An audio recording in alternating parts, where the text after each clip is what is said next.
ভারতীয় দর্শনের আমরা দুটো শ্রেণীকরণ করি।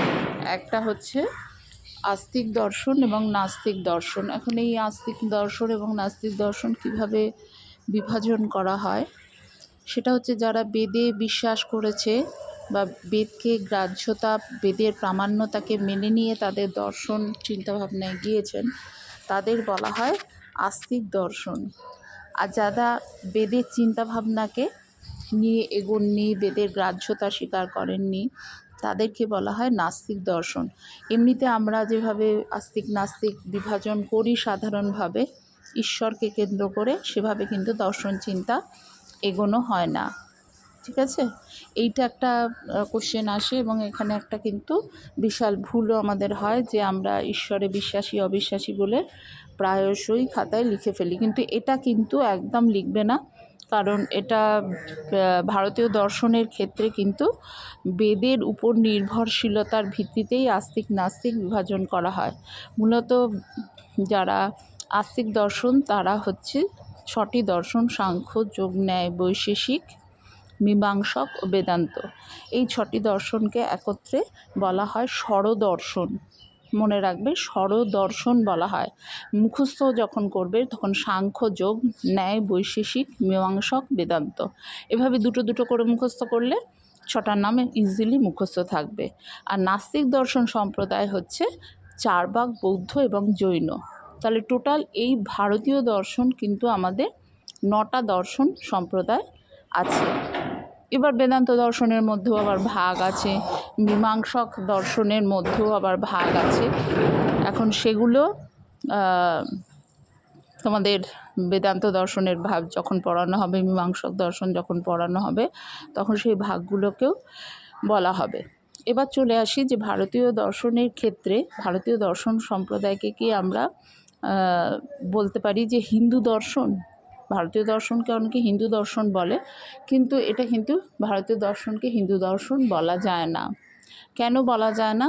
না, ভারতীয় দর্শনে শুধুমাত্র বেদের প্রভাব আছে এরকম দর্শন সম্প্রদায় কিন্তু ভারতীয় দর্শনে আলোচিত হয় না। এখানে জড়বাদী দর্শনও আলোচিত হয়। হিন্দু দর্শন বলতে যারা বৈদিক দর্শন অর্থাৎ স্বরদর্শন যাদের নাম বললাম তাদেরকেই বুঝতে হবে, কিন্তু এখানে জড়বাদী বা বস্তুবাদী চিন্তাধারার দর্শনও রয়েছে, যেমন চারবাক, বৌদ্ধ, জৈন, এরাও কিন্তু ভারতীয় দর্শনের আলোচ্য বিষয়। ফলে ভারতীয় দর্শনকে হিন্দু দর্শনের সাথে কিন্তু সমার্থক বলে কখনোই মনে করবে না।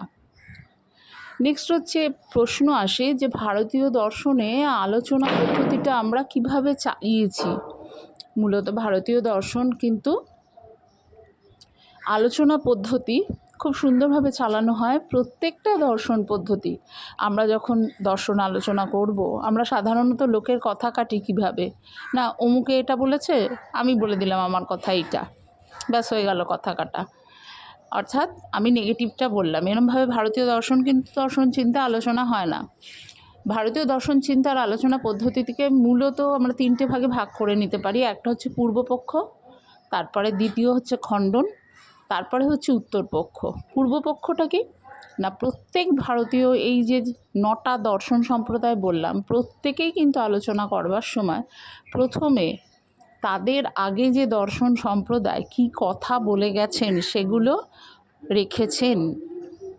তারপর খণ্ডন মানে হচ্ছে সেইগুলোকে তারা কিভাবে যুক্তি দিয়ে কেটেছেন সেটা করেছেন। নেক্সট হচ্ছেন অর্থাৎ যুক্তি দিয়ে আগের মতকে খণ্ডন করেছেন। তারপর উত্তরপক্ষ, যেখানে তারা যুক্তি দিয়ে নিজের মতামতকে প্রতিষ্ঠিত করেছেন। তাহলে সবটাই কিন্তু যুক্তির উপর চলছে। যখনই তোমরা যে দর্শন পড়বে তার আগে যে দার্শনিক চিন্তাভাবনা রয়েছে সেগুলোকে লক্ষ্য করবে, সেইগুলোকে আগে উপস্থাপিত করা হচ্ছে। তারপরে সেই সম্প্রদায়ের, ধরা যাক বৌদ্ধ দর্শন, তারা চারবাকদের বক্তব্য কাটবে বা বৈদিক দর্শন কেন স্বীকার করছে না বেদকে সেটা লিখবে, সেটা কাটবে যুক্তি দিয়ে, তারপর তারা নিজের মত প্রতিষ্ঠা করবে। এইভাবে কিন্তু আলোচনার পদ্ধতিটা চলেছে। তাহলে পূর্বপক্ষ, খণ্ডন এবং উত্তরপক্ষ, ঠিক আছে।